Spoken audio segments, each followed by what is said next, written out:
Sveiki, mani sauc Roberts. Mani sauc Edvards. Šodien mēs dabas zinībās taisīsim eksperimentu par ūdens piesārņojumu. Mūsu tīķis atrodas Valmieras dienvidos.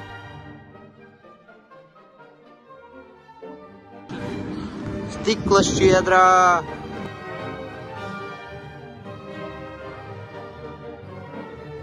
Mūsu pētāmā problēma ir ūdens piesārņojums. Mēs tagad šajā pudelē ielasim dīķu ūdeni un veiksim eksperimentu, skatīsimies, cik tīrs ir tas ūdens. Mūsu hipotēze ir, ka šis dīķis ir piesārņots, taču ir Valmieras industriālajā daļā, kur ir ļoti daudz industrija, ļoti daudz piesārņojums.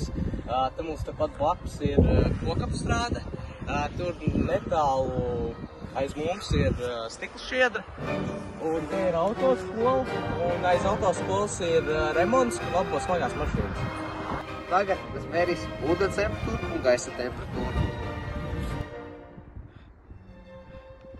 Ūdens temperatūra ir 13,5 grādi. Gaisa temperatūra ir 7 grādi.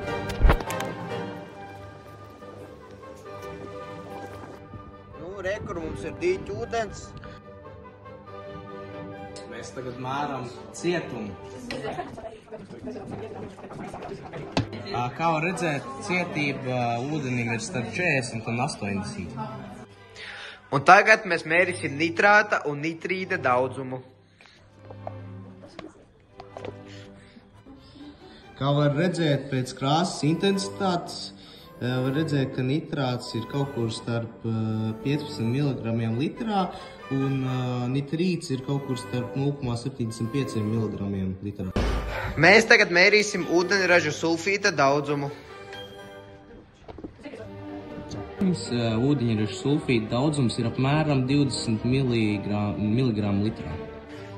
Mēs tagad mēram fosfāta daudzumu.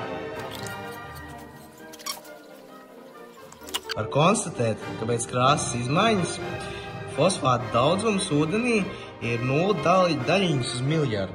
Mēs tagad pārliesim dīķu ūdeni uz mazāku trauku, lai mēs varētu izmērīt pH līmeni. Pēc krāsas izmaiņas var redzēt, ka pH līmenis ir ap 6. Skatoties pēc ūdens zaļinās krāsas un paaugstinātā nitrāta un nitrīta līmeņu dīķu ūdenī, var konstatēt, ka ūdens ir piesārņots. Šis paaugstinātais nitrāta un nitrīta daudzums varētu izraisīties no dīķa apkārtnes industriālajiem notekūdeņiem.